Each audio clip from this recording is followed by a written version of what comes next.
Greetings. This is Brother Esquire. Welcome to another episode of All Men Are Not Created Equal. First, we want to thank Almighty God, whom we refer to by so many incredible names, for giving us an opportunity to share this platform with you this evening. Again, my name is Brother Esquire of the All Men Are Not Created Equal podcast. We want to extend our sincerest gratitude to our network sponsor, affiliate, National Network View, for carrying our show across several dozen social media platforms. Our subject matter today is one that is quite troublesome. Today, we'll discuss the repugnant sex industry that happens across every major urban city of the United States. And actually, it's a global scourge on our planet Earth. Before we get started, however, I want you to take a quick moment to like, subscribe at Brother Esquire on Facebook, on YouTube. And I would like you to call your teenage daughter, your teenage son, get them off that PS5 that you may have been fortunate enough to buy for them, and have them sit down and watch this episode, as there are going to be some information shared that will be helpful to your son, to your daughter, as they navigate this unforgiving world. Start a watch party on Facebook. I'll give you a couple of seconds to do that before we get started, because I don't want you to miss anything when it comes to the episode we have today. For many of us, when we think about the sex industry, our reference point is back to, if you were born in the 70s or 60s, is back to the blaxploitation films, such as The Mac, where you see a pimp who has a very tacky fur coat on with beautiful women around him, and some money and a cane and maybe a Cadillac Seville. Or if you were born in the 80s and you're into the 90s hip hop, you may recall Little John with his gold fronts, and he may have had his crunk cup with him, and we don't know what was in that crunk cup, whether it was Ray and Nephew, whether it was Cesert, whatever it may be. Or if you're into the hip hop scene of the 2000s, you remember 50 Cent, or 50 as he is known, with his song P.I.M.P. And to be quite frank with you, that song is one, if you listen to the music arrangement itself, it's actually a beautiful song that requires some ingenuity. And I actually like the musical arrangements of the song, but if you actually, listen to the lyrics, it's one that puts forth or continues to propagate the sex industry, and devalues many of our sisters, many of our women. And before you know it, we have young people walking around talking about their PIMP. But we know the sex industry, it transcends culture, it transcends socioeconomic status, it transcends backgrounds. And recently, we've seen folks like Harvey Weinstein embroiled in a sex scandal. We've seen the architect of sex trafficking amongst the rich, Jeffrey Epstein, who apparently committed suicide. However, we know that there were some speculative surroundings around his speculative facts around his death. But this subject is one that we must learn how to identify the signs. We must know what is happening and when it's happening. And when I first did a promo for this episode today, I received a call from a very good friend of mine who is a prosecutor in the district attorney's office in the county of Kings in Brooklyn. And she texted me, actually not a phone call, a text, and she texted me and said, Brother Esquire, or Brother Jacques, I hope your guests will not be providing misinformation. Well, that was the tone that in which I read the text. So it wasn't said that way, but that was the basically the substance of the text. I hope your guest is not going to provide misinformation about the sex traffic industry. I hope that your guest understands that it's much more complex than a white van pulling up and snatching women. And after reading the text, I immediately called the guest that we have this evening and said, "Sister, what's up with the white vans? Are those things really happening?" She said, "Brother, that sounds so 80-ish, but this whole sex industry has morphed and mutated into something so complex that involves technology, that involves all types of manipulation, involves all types of characters, high elected officials. It involves CEOs, and it's so much more complex than a white van pulling up at a gas station." And so I text my homegirl back from the district attorney's office and said, you know what? The guest that we have is actually super qualified to speak on this, because she not only have assisted some of our sisters who have been caught in this sex trafficking ring with from assisted rescuing them from the sex trafficking ring, but she's on the front line on a daily basis, helping to identify and rescue our young sisters as well as our young brothers, because oftentimes we think that this sex trafficking ring only targets young women. So I'd like to bring to the All Men Are Not Created Equal podcast our special guest, Sister Danielle X Perkins, who will discuss with us the sex trafficking ring in 2020 and going into 2021. Greetings. Assalamu alaikum. Walaikum salam, sir. How are you? I'm great. How are you, Sister Danielle? I'm thankful to Almighty Allah, and thank you for having me on your show today as we have this very big conversation, sir. Thank you. Thank you. Well, just give me some background, Sister Danielle. Who are you? And then go into how did you get into this particular line of work? The conversation about sex trafficking, human trafficking, organ harvesting kind of touched me directly about 9 years ago. I was speaking at a school here in Dallas, and there was a little girl. She was 5 years of age, and I was introducing myself to all the students, and she told me that her mother was missing and hadn't come home. And she had tears in her eyes, and she told me what happened in regards to her mother being taken and put into a car and never seen again. She couldn't really go into all the details. But I went and asked the counselor at the school what happened. And the counselor told me that her mother had been taken into sex trafficking. And I'm like, what is that about?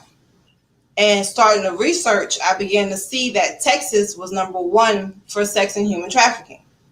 And so as I talked to the students at the school, a lot of Black girls' mothers were missing. And that touched my energy real deep to find out that it's happening and no one's giving any aid or rendering any knowledge to our people about this conversation. So I took it as my responsibility and to make sure as the forefront we begin to start having these conversations. So I speak in high schools here. My dear student minister, Shaheed Muhammad here in Dallas, guided me through introducing me to people at schools, principals, counselors, mentoring programs to be able to get the information out here. I work closely with urban specialists here in Dallas as well.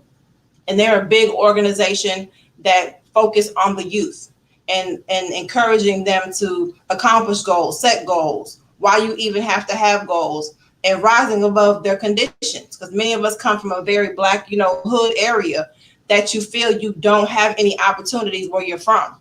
and that school is your only way up out of that condition. And then if you're not an A, B, or C student, you don't really find any interest in the book of school because you don't find yourself on the pages of the books in school. So our children are very lost. So I put myself in a position to make sure I make that my responsibility to bring this information to the children in any angle possible, and to learn and actually listen to them have these conversations, give them my undivided attention, my phone number, meet with them individually, have lunch with them at their schools, to let them know that the fight that they're fighting is not by themselves. And so I do that.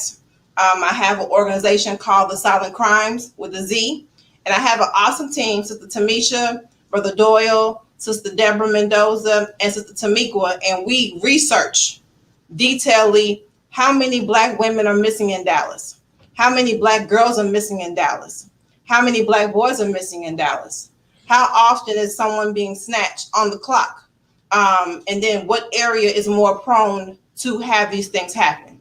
So Go ahead. What has your research yield so far, and can you share with us some of the statistics that you may have?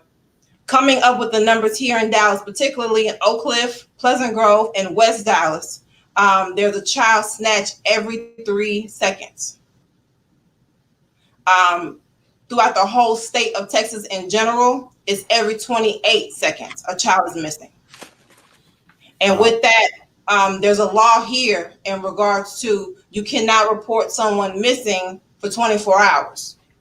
So you have 24 hours lost that you have no help from the governmental statutes to be able to help you find your child. So it's you worrying, stressing as a mother, as a father, not knowing where your child is. So you can't put that report in for 24 hours.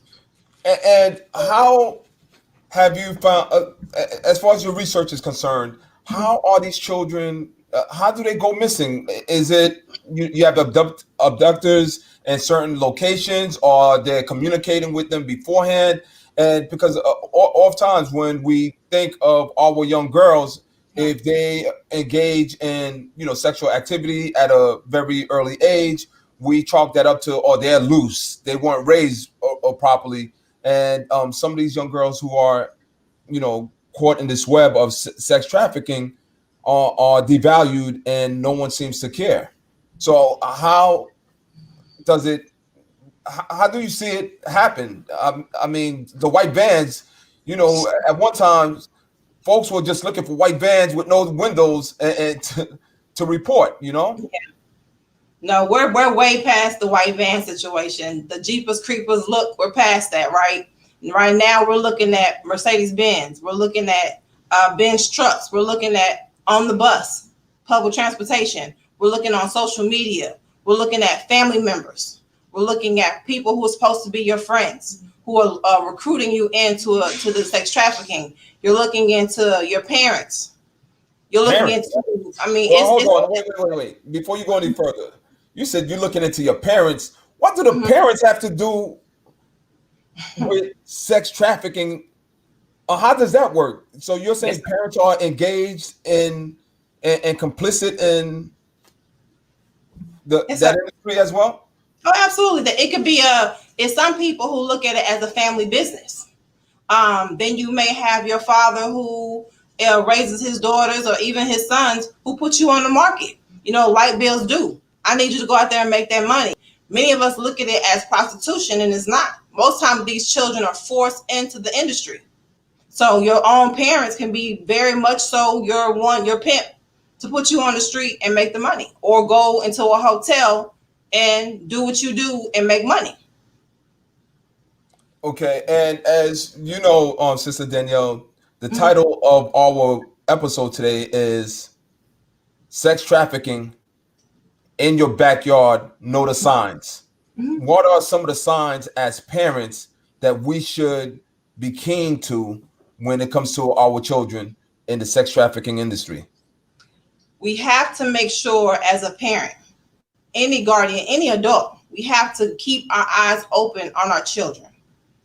Don't allow your child to be in their room with their laptop up in the bed just chilling, relaxing, doing what they do while you're in your room doing what you're doing.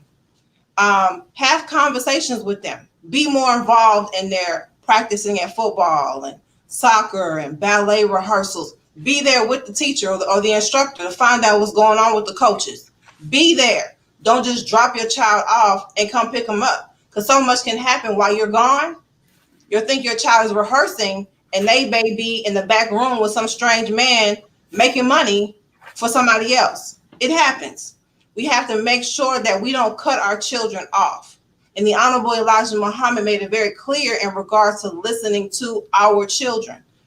They have much to say. They may be nervous to have a conversation with you, but you cut them off and give them no attention. And so they don't feel comfortable enough to come to mommy and daddy or big mama to have these conversations. And we have to make sure, find out what they like to do. Don't force and oppose what your ideas are. Social media is swallowing our children. And even grown women are being swallowed by social media, right? Children, this is the new generational thing for them. We didn't have social media when we was growing up. We had Black Planet, at the beginning of this whole thing or whatever. But now they have social media on every avenue. So we have to check their history on their phones. Check their history, their browsers. Find out who they communicate with. Who's entertaining your children? Because it may be a 14-year-old. They think it may be a grown man or woman entertaining our children. So we as parents have to get out of our own selves to raise our children. Brother Dr. Wesley mentioned it as being helicopter parents. We have to helicopter our parents. They may be uncomfortable, and it's okay. It takes a couple of seconds of your time to be able to give a concern or a care for your child. Because if you don't do it, I guarantee you, the little boo-boo over there and Ronnie over here and Jimmy over here, they're going to give them everything their heart desires, from clothes to getting their hair done, to getting them clothes, to getting getting them new things for school, laptop, iPads. Somebody's going to entertain them, and they're going to swallow them whole. And at that point, much you can do is nothing. But I've had some parents push back a bit and say, you know what? I feel that I don't want to create a situation where my child has become weaker because I give them everything. Because I'm scared of the fact that someone else may give them what I may deny them. So therefore, I give them everything, and they become a spoiled brat who does not, who don't know how to overcome adversity, who don't know how to overcome challenges. And sometimes the parents say, you know what? I think my child is pimping me because I'm going out there, I'm working my tail off, I'm doing all that I need to do, and they know that I'm going to give them everything. Because if I don't give them everything, they could threaten to run away. And if they run away, if I run away, then therefore, as a parent, I feel like a failure. So I'm giving my child everything they ask for. How does a parent strike a balance when it comes to that? Because that's a delicate balance to strike. Because, growing up, I know my parents, they watch me stumble sometimes. And knew that by my stumbling, I was going to create an equilibrium that was going to help me balance life. And now you have parents who don't want their child to balance. They in Haitian Creole is called kokobe. That means that you enabling them so much because you're so protective that they haven't built the immune system to help fight off life challenges, to help fight off obstacles that's going to come in their path as they transition into adulthood. What do you say to parents that has to balance that? Not to downplay anyone in regards to that, but stop pacifying your children. Stop pacifying them. Giving them what they want is always good. As a child, I didn't get everything that I wanted. Growing up, it was challenging for my father. It was 8 children. We weren't able to get everything we wanted to get. But my father made sure we had what we needed. And every now and then you'll be able to get something that's nice, But in that, now parents have a tendency of pacifying them, giving them what they want to make them hush. Here's an iPad, go in the corner and cut on YouTube. Really? What happened to, caring and eating at the dinner table at night? What happened to having conversations about how their children's day were? Because those opportunities, someone else is going to do it. It's good to be able to give children what they like and make them feel special, because you think about it, if I buy my daughter the name brand bags and the name brand sneakers, if I do it for her, if she meets a guy, she's already getting that, right? No, it sounds good, but the balance is you being a parent, because if you lose that opportunity, you can't take back time. You can't reverse the clock back, because when the child is in their own space growing up, they're being swallowed up by something that you can't compete against that. For a young girl whose hormones is running, she feeling herself, she thinks she look good, she got a guy on social media telling her she's cute, she's gone if you don't keep that balance in your household. And also be an example for your daughters and your sons. If you're doing too much, they're going to do too much. And what have you seen as far as gender is concerned? Is it mainly young girls, or they're young boys as well? And have you serviced any of the young boys who have been victimized by this?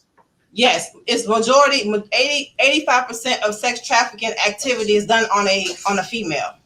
There are boys who are caught up in sex trafficking, because you have people with sick minds. You have men who like little boys. You have men who entertain the aggression of that. But 85% of sex trafficking victims are females, and majority of the age that they like the most is between 14 and 17. That's the pinnacle age. So when a 14-year-old girl missed school for a few days, and no one is accountable for her missing school, when do the authorities actually step in? It could even be you got to think about the fact that sex trafficking happens at school. You don't have to be off somewhere else. It could be while she's at school for 8 hours, 9 hours a day. Her coach, her teacher, the principal, not saying all, but it could be happening while they're at school, in college. You're failing grades in school. You want to bring your grade up. They come to you with a proposition. You want to bring a grade up. You got to do something to make this happen. It's happening. So it could be a jungle of age ranging. I work with a young lady here in Texas. She was 10 years old, and she was part of the foster system. And in being in a foster system, she experienced many of her carers. They wanted to be able to exchange her for food. If you want to eat tonight, you got to do this. If you want to ride to school tomorrow, you got to do this right here. So you have different scenarios in regards to how it's introduced to children. But I've noticed that even with the football coaches, with the basketball coaches, with the track coaches, with the teachers, the ballet, piano, these children are being introduced to much that we don't even think about. So Okay. it has to be a matter of us watching that. And even for adult women, we have to be mindful that communication with strange individuals, stranger danger. Do you all remember that when you were in school? Stranger danger. That's still an accurate thing to be utilized now, because even as a woman, you have to be mindful that men will come in very slick and slide, or even your friend, your female friend, may come in very comforting and calm with you. Hey, girl, I want to go to the mall. Go to the mall, get picked up by a guy. Now you're in a car with somebody, not going to your destination. Now you're at somebody's house and you can't go home. It happens. And we don't even, that's your friend. Oh, I trust her with my life, but she's hungry. Her rent due. Her children are hungry. That people will do strange things for money, and they'll put your life on the line. Who are you? You're a friend. You're easy. You're cute. You're vulnerable. You're gullible. Guys like you. So why not put you on the market and make some money off of you? You're merchandise. We have a question from the chat. Sister Charmel X Nicole asks, what role, if any, does DCFS and local police play in this disaster? I would say not as a whole. The police department can do what they do. They will assist as much as they possibly can. They even have what's called sex trafficking units that are supposed to go out in the community and find these things, go do busting down doors, helping young girls come in safely. But unfortunately, it's some police officers who purchase through sex trafficking. There's some police chiefs who purchase girls through sex trafficking. There's a whole island that Epstein had. Epstein had a whole island, his own airplane, his own restaurants, his own house in New York. He has his own house in Florida where police officers were caught and seen going in. So you ask a girl, why you didn't call the police department? Why you didn't call 911? In her mind, how can I call the police department when one of them just left me an hour ago? You know what I'm saying? How am I able to go talk to the officials when I just seen a judge come through here yesterday? So they're put in a position to where it's very awkward for them. So it's some police officers who will help much, but you have some police officers you can't go tell because they're a part of $1 billion industry. This industry makes money hourly. For one girl, you're getting paid $180,000 at least, $180,000 easy. So in that, before I put her on the market to make it, these girls are having intercourse with strange men. I knew one young lady who had wrote on her wall, and she had judges, she had congressmen, she had actors and actresses come through her room. And in 1 year, there was 4,000 men that she was forced to have encounters with in 1 year. Not just no hood boy. These are people who have money. You know what I'm saying? So I would want for the officers to help out more in this manner to make it easier for everybody else, but we cannot rely on anyone else. That's why the Honorable Minister Louis Farrakhan said he needs 10,000 fearless to be able to go patrol our own communities, because we cannot continuously put our lives and our family's life in the hands of someone who just obviously has said, I don't care. Mm. Well, we're midway through the show. Man, there's so many questions in the chat that we have to ask, but we're going to take a quick break and recognize some of our wonderful sponsors who have basically helped sponsor this episode of All Men Are Not Created Equal. Sex trafficking in your backyard. Know the signs. We're going to take a 30-second break to recognize our sponsors. First, we have with us the Final Call newspaper. The Final Call newspaper, you could go to finalcalldigital.com and subscribe to the Final Call newspaper. I know you're used to seeing the brothers out there with the Final Call and the bean pies. In this COVID era, not as much, but you don't have any excuse to be misinformed, because you could go to finalcalldigital.com and become a subscriber to the Final Call newspaper. Over 40 articles involving sex trafficking has been written in the Final Call newspaper. We have Stigma Consulting Group. If your child is faced with an EIP or has an EIP, has any sort of disability when it comes to the educational realm, Stigma Consulting Group can provide you the assistance that you need to help your child recognize their potential, their power, and their possibilities. In fact, Miss Danielle Williams was a guest of ours a few weeks ago, where she provided some vital information for parents who are challenged with a child that may have some sort of academic, social, or emotional challenge when it comes to education. We also have, if you're a little hungry and you're in BK, Brooklyn, the planet of Brooklyn, or the Republic of Brooklyn, check out BK9 Restaurant. They have for the month of December jerk wings, cod and cassava cake, soups, curries, jerk chicken, oxtail, BK burger. Go check them out. They're right down from the Barclays Center, and they have takeout, because we know Governor Cuomo is shutting down in dining come this Monday, but they have takeout, and I believe they're on all of the Uber Eats and all that other good stuff where you could get the food delivered to you. And lastly, if you enjoy the game, we have Blissful Journey. This is hair product and body wellness product made by a Black woman in Atlanta, Georgia. Sisters, if you need to beautify get that hair right, get the skin tight. This is it right here, blissful journey. You know, brother Jacques would be an advocate for blissful journey. I'm not only a client, but I'm the president. Blissful Journey. Check it out. Shop now and make sure you go to Blissful Journey and support our sister who has some dynamic products.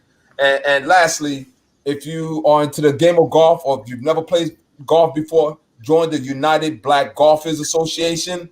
It's a group of black golfers, co-ed, male and female.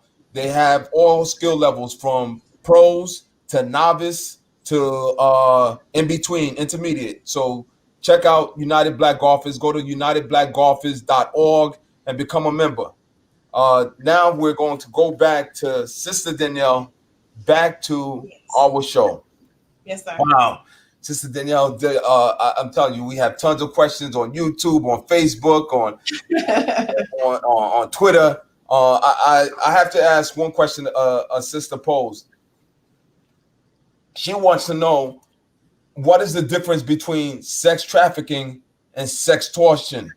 Because I believe there's something called sextortion, or it derives off of extortion, but then there's sextortion that's part of it, where from the question, I believe there's some nuance between the two, or is it still part of the whole industry of sex trafficking?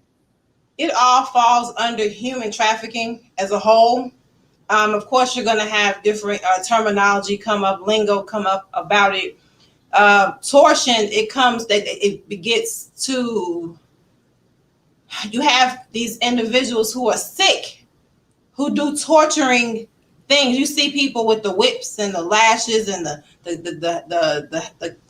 wrist blocks and the chambers, and they have these weird toys they play with, and they beat you and pour hot wax all over your body, and that drives some individuals, their sex drives. So, but it all falls under sex trafficking, and also human trafficking is the main category of it all, because even organ harvesting falls under those as well.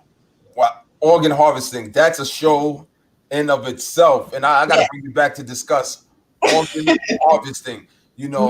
We've many of us heard about it, but on the periphery, we've never really delved into the organ harvesting. But I understand that's a serious situation now in our communities, especially when it comes to young black men dying of trauma, but yet their organs are healthy, and there's a market out there for it.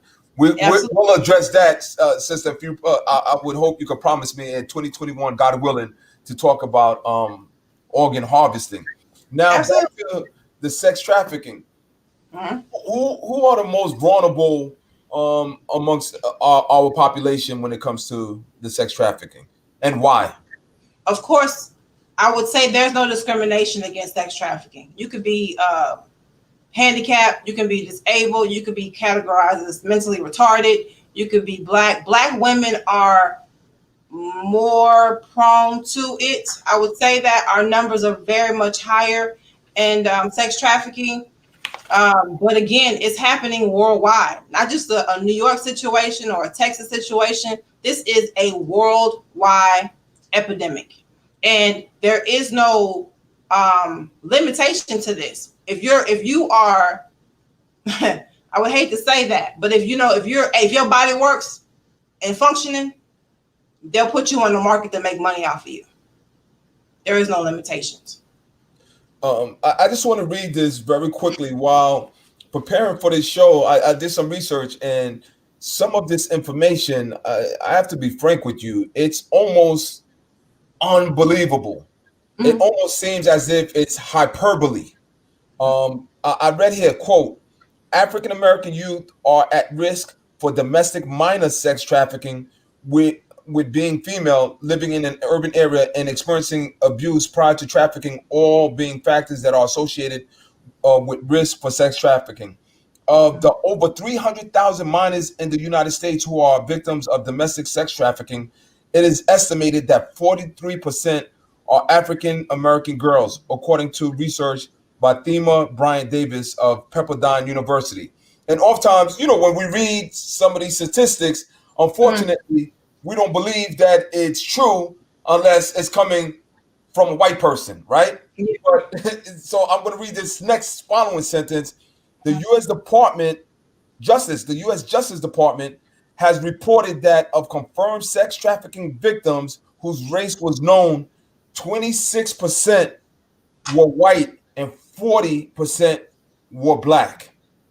40% were black victims. And this is not Brother Esquire. This is not Sister Danielle X Perkins. This is your Department of Justice, the U.S. Department of Justice. It's on their website. So if you don't want to believe Sister Danielle X Perkins, go to their website. And Sister Danielle, why hasn't it gotten much traction? Like, folks aren't really talking about this. You have to understand that whenever you have statistics, whenever there's numbers like that given to us from any angle, from any bureau, know that you triple your numbers. So the numbers you just gave, they're 3 times worse than what the paper says, right? Number one. Number two, it's very challenging for you to tell on yourself.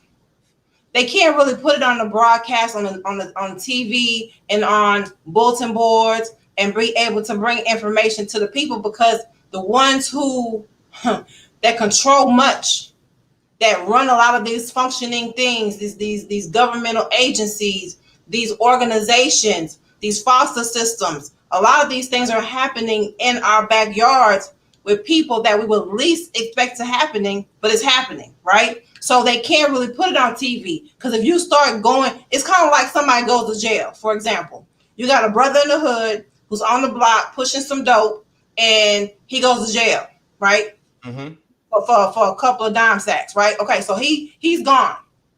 He go to jail, and then his friend go to jail, and another one go to jail, but they've never got to the core of the problem of where the dope is coming from, right? You got the little small little individuals who are getting caught up for selling dope, but they never chain it back to the millionaire man or woman who's over on the island chilling, who's the producer of much of these activities, right? So the same thing for sex trafficking. You have these pimps you call, or traffickers you call, but if you start going back down the chain of command in regards to who is starting it, that's where the problem is going to lie for us. Many people who are in leadership or in power, from Trump to Clinton, these individuals are in the Epstein report, brother, noting that's why they're having a hard time with dealing with Maxwell in court right now, because she has everybody's name. And in having everyone's name, people you see on TV are the very ones who are functioning and buying most of these little girls. Bill Clinton and Hillary Clinton, for example, are on the report. And on the report of her hidden emails as running for president, in her emails, she was exposed for ordering, like pizza, little boys and little girls. And they were ordering them as cheese pizza for girls and pepperoni pizza for little boys as a code word. So again, if you start telling and exposing people for who they are, a lot of people are going to be in trouble for what's going on. It ain't a small issue. This is a worldwide problem. And so they're never going to be able to expose every person for what's really going on, because too many people are going to be in trouble for that. They can't have that. I see. And a good friend of the show, Diane Lake, mentioned sex education is taught for children in middle school. The signs and avoidance of being caught up in and being used. What kind of education is in the curriculum of the middle schools or the high schools have you seen in Dallas? Because I don't know if in New York, especially now with remote learning, it's crazy. I don't know if in New York that's actually being taught. Not right now, it's not, but I know that they're teaching our children the surface conversation of sex trafficking and human trafficking. They're not really going into detail because they don't want them to know better. You know, they want to kind of catch them slipping more like. Now, with their signs, they teach them there's wristbands. Like I have on my arm right here. I have an AKA band on my arm. But yes, but those wristbands they have what's called color coding. And so, say for example, my band is pink, or my band is purple, or my band is orange. Those bands indicate what activity that girl or boy is good for. Some people are good for anal. Some people are good for oral. So if a man walk up to you in a grocery store, he gonna come to you because he see your band. Oh, she does that, right? And so he'll pull you and pay you for what you do. But our children do things trendy. It's trendy. It's catchy to watch the little, colorful bands on your arm, but they're a red flag. So those things are being taught in school a little bit. Also, too, they're teaching young men in school that anal activity is normal. And so if you have a person that comes to you with that bucking idea, a young man will look at it as normal, but it's not normal. But they're showing them that it is. Sexual activity, the music is so explicit and so vulgar. Our children look at that as normal. Get what you want to go, get what you got, pay me and leave in a song. So our children are being promoted to be that which we're talking about. So when it comes to them, it's not abnormal, right? So the schools only give them the base service conversation about this, but not giving them what they need to be aware of stranger danger when it comes to sex and human trafficking. Wow. Sister Danielle, you definitely touched on a lot of key points that our viewers were actually asking in the chat. But Mm-hmm. you also mentioned sex trafficking is almost normalized in the music at this time. And one of our master educators, Cynthia Turnquest Jones, says sex trafficking is not being taught in school correctly. Yes. And so although they may touch the surface, it's not being taught correctly. And when we talk about normalizing sex trafficking, hypersexualization of the music, what can parents do to combat that? Because it's not easy when the music is on 24/7. I mean, the radio has it. There's certain things you could say in the music. You could say kill a nigga, shoot a nigga, do this. You could say do this to your woman. She's a B, she's a that. But the minute you say something outside of that norm that's attacking the music industry and who's running the music industry, all of a sudden, no, you can't do that. You can't touch that area. Yeah. So as a parent, how do you handle that? You can't shelter your children from everything. The best thing, because the Honorable Minister Louis Farrakhan made a very good point about getting our own industry, building our own. Because as long as you're involved with them and what they have going on, it's very hard to be able to cut yourself out the ratio. They have standards. That's why a lot of music artists go underground and they become independent, because nobody wants to voluntarily allow anybody to violate you, based on loyalty. Show me how loyal you are. Well, if you loyal, then you go do X, Y, and Z a couple of times, and if I call you for it, you're going to give it to me, or I won't put you in the next movie or the next video or the next commercial. So many artists go independent because they don't want to sign those slave contracts, right? And for our children, we have to be able to, again, as parents, lead by example. You cannot protect your child or shield them from everything. But if you raise them right, guide them right, show them how this thing really works. Don't preach to your children. Teach them, show them, and guide them. That will bring out a different outcome. But if you down their throat all the time, gagging them with information, forcing Islam on them or Christianity on them or whatever it may be, we have to be mindful that they're like sponges, and they see more than we could ever imagine. And we have to be delicate and very strategic in our teachings. And the Honorable Minister Louis Farrakhan gives us this information. We have to apply it to our households. No one's perfect. No one's going to get it every time, but then your child become a certain age where they have to be able to apply it and grow up. And they're going to make mistakes. You can get the small ones, but you pray for the big ones not to ever happen. But as a parent, you have to guide, as your parents did for you. You have to be able to make sure that everything you say and you do to your children, it has to count. Because one small thing can make a big, major issue and a major change in your child's life. You're not their friend. You're the mother. You're the father. You're the patient person with them. But the music is bringing them into a whole different era that our minds can't even pick up as an adult sometimes. The certain patterns and the beats and the certain words we don't catch all the time that our children are getting that we don't get. So we have to be very strategic and mindful that what we had going on as children, sex trafficking was going on then. You know, we were able to go outside all day long and be gone till the street lights came on. But now it's an open thing that's happening right now that we can't even fathom. Our children, they have a very high stress level. Online school, you know, can't go nowhere now.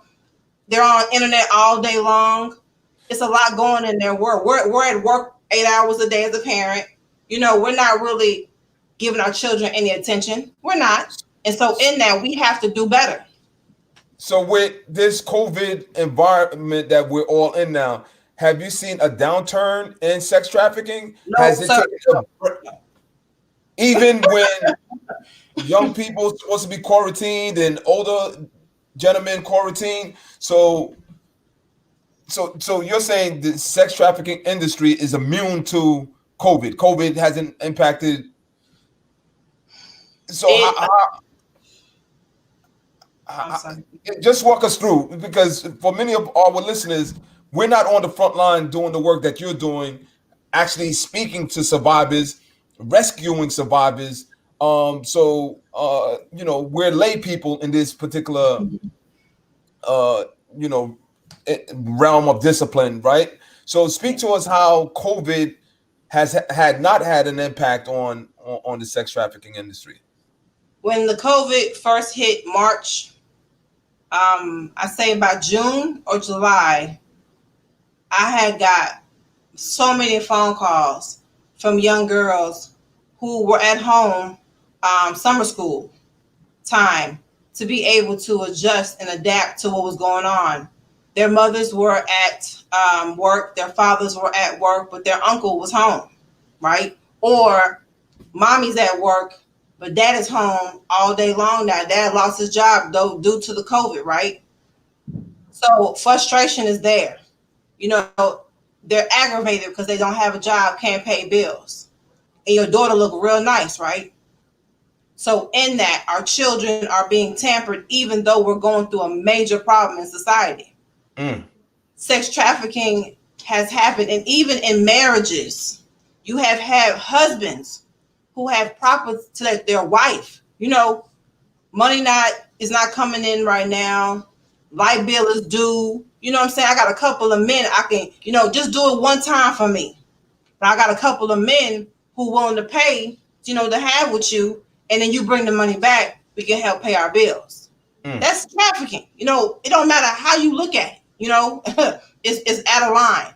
But you have these things happening in our households, even during COVID-19. And we have our children at home with men. Uncle lost his job, had to move in, or even aunts. Be mindful that boys are molested and boys can be raped too. And it can be a thing that we don't really look at as boys being stronger. You know, he's a boy. No, rape is rape. And trafficking is trafficking, however you may look at it. But it's happening at a very high rate, even during COVID-19. And I would, it's safe to presume that it's even harder to get to the survivors in a quarantine type of environment.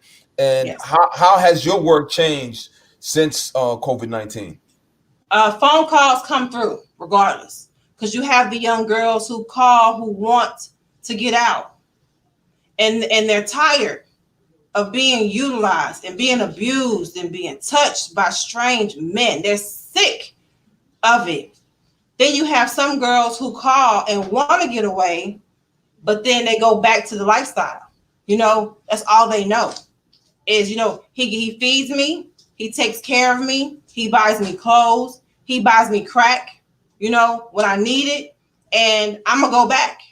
So even though we're here, my phone calls, the phone still rings a lot, even during this time right now. And we have to be mindful too that oftentimes people look at this as runaway. That's not the case. It's so much easier paperwork wise to categorize a child or a woman or even a man as a runaway. They don't want to go look for nobody. It's time consuming. Oh, COVID-19, I can't go investigate an issue because we don't want to get the coronavirus. Put them as a runaway. They'll be all right. And never go look for these children at all. So even though we're dealing with this issue with the COVID-19, it's still growing daily, every day. And getting back to education, you had mentioned earlier in the show that you are quite, frequent speaker at various schools. What does a session look like in the schools that you've spoken at? Because I'm sure our young people ask questions. Oh, yes. They don't hold back. They're going to say what's on their mind. So what does a session looks like? Once the ice is broken, because they look at, of course, me with my headpiece on. She's strange, right? Once the ice is broken and they hear me, they're like, okay, we can talk to her, right? Okay, she's relatable. And they come, miss, I have questions. And it could be very demographic because these children see a lot and they hear a lot. So how do I handle when a man comes into me and grabs me on my backside? And I'm like, that happens to you? Oh yeah, my uncle grabs me all the time on my backside. Whoa, right? Then you have girls who have dealt with being molested and have never told anybody. And so I had these one-on-one conversations where they're crying. Miss, I have to tell you, I was molested by my dad for 5 years. That's heavy. Then you have to deal with the young men who don't feel comfortable talking to me, but I definitely have to get them over to a FOI immediately, or the student minister immediately, because they have to get help. Then you have those girls who have been bullied. And then you have the girls who are the bullier. And you have to ask them, so why are you so aggressive? I mean, what's up?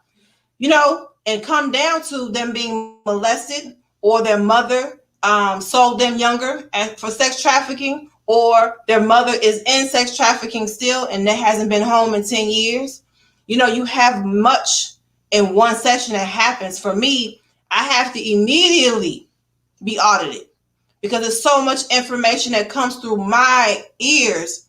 I don't want to get caught and stuck on that information alone because it's very heavy to go to bed at night with this information. You having girls who are being raped by their father and getting pregnant and having abortions, 13, 14 years of age, brother. Then you have these brothers who have been tampered by their own uncle or their grandfather and they're gay. Now they have this lifestyle now. And they're scared. They don't know what and how to even function with life because their father gave them away to one of their homeboys for some money. It happens. So in the sessions, a lot can go on in an hour. And I definitely, for me personally, I have to be audited immediately. And I pray to Almighty God Allah to help use me to help them. Because one thing that I can say and be incorrect or wrong for them can guide them in the wrong direction. So I pray to Allah that my words that I say and then my actions are a reflection of the Honorable Minister Louis Farrakhan, because in that, so much can go right, but so much can go wrong. Wow. I got to get audited after speaking to you, sis. But when we look at this as well, we have to also think about being solution-based, right? And that's not saying that the victims were victimized because they didn't have solutions, but we also have to think about preventive measures. And I reading your bio, I see that you are enrolled in various martial arts. Yes, and what does the martial arts be beyond the physical? What does that do for young people who are trained as such? And martial arts, Absolutely. Martial arts is 95% spiritual. When a person, when your whole aura is off because you've been through so much pain in your life, you have this wobble in you, right? You can't really figure these things out, so you become emotionally unbalanced. Kind of like those who go to the army. You know, you try to find a way to exhaust your energy in different ways. So you go to the army, right? With martial arts, Grandmaster Abdul Aziz is very passionate about giving us the foundation of a clear mindset. Even though you have gone through much in your life, even though the pain is real you feel right now, even though you've been mistreated and you want better for yourself, at the end of the day, an attacker don't give a darn about none of that. So when they come into you, when they come and they choke you from behind, you still have to respond right? Or when they come to you with a knife to your neck and say, get in the car or get in this trunk real quick, or I'm going to kill you, you have to be able to make a split decision at that moment. So he teaches us that even though things are going to happen in your life, you definitely have to know that you fear nobody but God, and that you rather die there than in someone else's trunk or in a warehouse or in someone's bedroom being abused 8, 9, 10 times a day. You're going to be raped by multiple men in one day. So with that, you have to be able to make defense or protection of yourself second nature. It has to be a reactive thing that you do with no doubt. So when someone comes your way, I got this. Because females are very vulnerable, they think, right? A teenager is looked at as vulnerable, they think. But if you come with some training, some comprehensive understanding of defense, that will help to protect you and your family.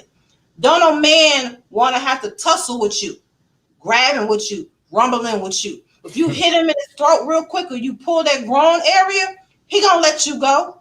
But you have to come with that one strike that has to be an accurate blow to get that one opportunity to be able to get away and to run. I don't want to be Wonder Woman. I ain't trying to be She-Ra, right? My goal is to be able to take from you right now before you attempt to violate me. I'm going to chin check you real quick and I'm on my way, right? So that's what you have to be able to understand for the youth. We want them to understand that you can't be in your cell phone all day long on social media. Everyone has their hand in their phones all day long, right? Or in the computer all day long. You have to put your face upright, put your shoulders up, stand up straight, and keep your eye on the prize to go to the grocery store or go to school and you come home, because somebody's watching you and you're an open target whether you know it or not. And they're watching your stagnation, you're limping, you seem sick. She's on her phone talking. She's not really focused on what's going on. So our children have to understand that even though you're out and about, you have to always be on alert at all times. Wow, that is absolutely great information you just provided, because as adults, not even as children, as adults, many times, you look at your surrounding and you're like, wow, that person is an easy victim right there. Yes. They're not even looking up. They're going to their car with their phone in their hand. They don't know where their keys are. And any sick person could victimize them in a moment, whether it's robbing, from them or whatever the case, carjacking them, whatever the case may be. And I love the fact that you mentioned the martial arts, because in our training in the Nation of Islam, it's part and parcel of who we are in our way of life. Yes, sir. And I think when young people know how to defend themselves, when young people have the confidence that they're able to get out of many situations, it allows them to walk in a certain way that those who want to victimize them will think twice about doing it. And Absolutely. And you saying that, I did a seminar last year, and I went to a school here in Dallas, and it was 180 students, and I had to bring them this sex trafficking information and self-defense in 2 days. 180 children in 2 days. And I called my teacher, Grandmaster Abdul Aziz, and put him on video. He can see it. And he was like, oh, snap. Like, this is amazing, Sister Danielle. But in that, I was teaching them the importance of workout. Our children don't work out. They be huffing and puffing off of jumping jacks. Easy. We were able to run miles as children. They don't do that now, right? But in the self-defense portion, he gave them scenarios of someone who was taken into a van. And learning the value, because if you do martial arts or some kind of training, that will even help you with your anger and frustration. It will help you with your balance of temper. It will help you if you're being bullied. It brings your confidence level up. You know, even your parent can be a bully. It happens, right? You know, so as the children understand, I was looking at their face in amazement of self-defense, and in regards to confidence and learning who you are. It makes you feel like you're on top of the world because you've been through so much in your life already at 14 and 15 years of age. As a woman, you've been through bad marriages or bad relationships or a bad household. Your father beat you and talked to you crazy. Your mother may have done that to you, but going through some kind of training, it helps to bring you out of that a little bit. Now I begin to understand and value myself a little more, not basing it on my emotions or what I have gone through. Rise above that to know that every day matters. The sex trafficking world, the pimp will bring you down to your lowest common denominator. He will make you feel like you're the scum of the earth and that you need him. You rely on her. You know, you can't function without her. But no, guess what? You were born individually and you're going to die individually. And so while you're here on earth, learn some techniques to be able to protect yourself, not just the physical part, the mental part that will save your life as well. Wow, Sister Danielle, I just want to thank you for such a wonderful show. And we see some of your sorors from Alpha Kappa Alpha sending you the greetings. And we just want to say thank you so much for such a dynamic session. And I just want to leave this session and for a message to our brothers out there. You know, yes. Brothers, we can't even consider ourselves to be men unless we're able to protect our women. We aren't worth the salt of the earth if we can't provide a safe space for our women and our girls and our elderly. We have to do better. And there are many organizations that are looking to help secure our communities. There are some very progressive churches out there that have men group.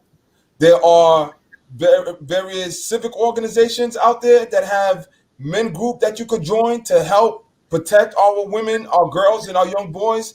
And of course, there's the Nation of Islam, who has been on the forefront for the last 80 years or more, helping to secure our communities. And when you see the brothers come into the communities and they're in some of the most depraved parts of our community, selling the final call, helping our young brothers come out of a criminal lifestyle, helping our sisters understand their value because they value them and aren't approaching them with a sick mind that has been placed in many of us by our enemy. We have to help those movements. We have to help those organizations. And the Honorable Minister Louis Farrakhan, 25 years ago, 1995, asked us as men on that mall to take a pledge. And that pledge was that we were going to go back into our communities and make them safe and decent places for them to be.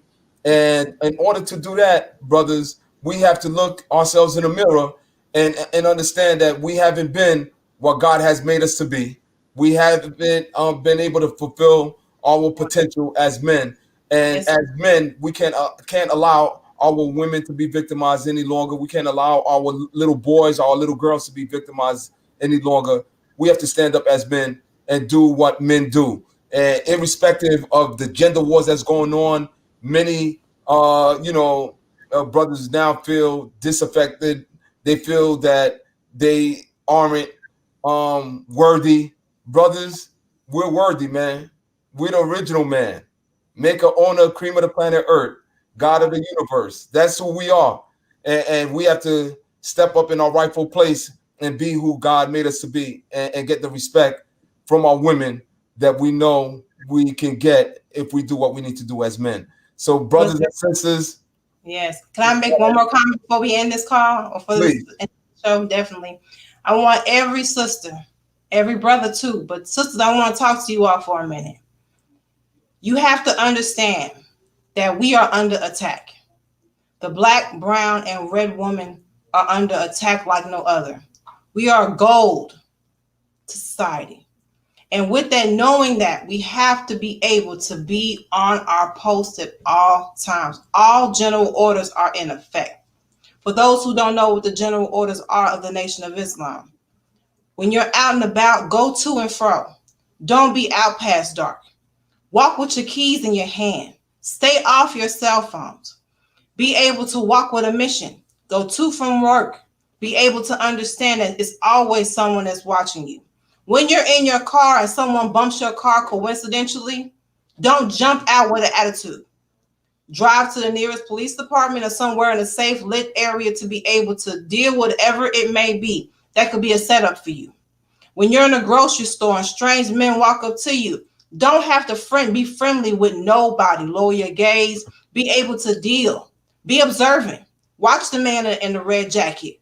Security officers could be alert as well. They could be a part of sex trafficking as well. The general manager of a store may be up on game too. So go in the store with a mission. If you have multiple children, don't take them to the grocery store with you. Leave them with a babysitter or someone there, because you cannot watch all the children at one time. So have that on your mind. When you're walking, use your keys. We don't carry weapons, but those keys work real nice, right? Them fingernails work real nice. You pay for them, right? So use them. Be able to understand that people will watch everything you have going on with you. But you do not want to be a victim of the sex trafficking nor organ harvesting. It's very treacherous to know that you have to sometimes be put in a position like this, but know that you are worth $1 million.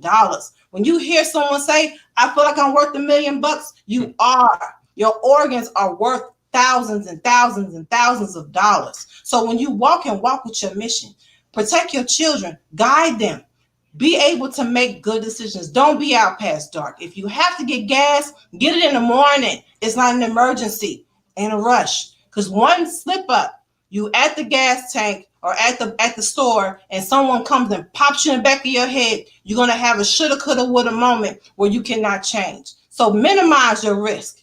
Be very diligent in your risking of your family and yourself, because the FOI will come, sisters. Keep your hair covered up, period. But just make it easier for them to be able to protect us. Stay out of the streets at night and stay in the house. We're supposed to be in the house anyway. But be mindful of small things. Grandmaster Abdul Aziz has training every Tuesday and Thursday online. Even though we're at home, we're still training. I have an event this weekend, you all, Saturday, on the 19th. It's called the VSK Seminar. I host one every year. It's going to be on December 19th. Go to www.VSK4life.eventbrite.com and register $55. www.VSK4life.eventbrite.com. Register. He is going to give us firsthand information on how to protect ourselves. We don't want to get caught slipping. The time is now for us to be able to up our game, because the enemy don't care about you. He don't care about your children. He don't care about your husband. But you have to be smart and protect yourself, because you only get one chance. That's right. And that one chance, it has to matter. And Sister Danielle, thank you so much. And I'm going to try to put the event in the chat or post it in the chat. One more time, www. VSK, the number 4, life. Dot eventbrite.com. I think I got it. If not, the production team I know will be. Oh, okay. They got it up. If they want to ask me any questions, we train Tuesday and Thursday, And then GM has he's a woman class on Saturday at noon. If you want to join in on Saturdays at noon with him, hit me up on my Facebook page, Dallas Vanguard, and I'll give you all the information you need. Wow.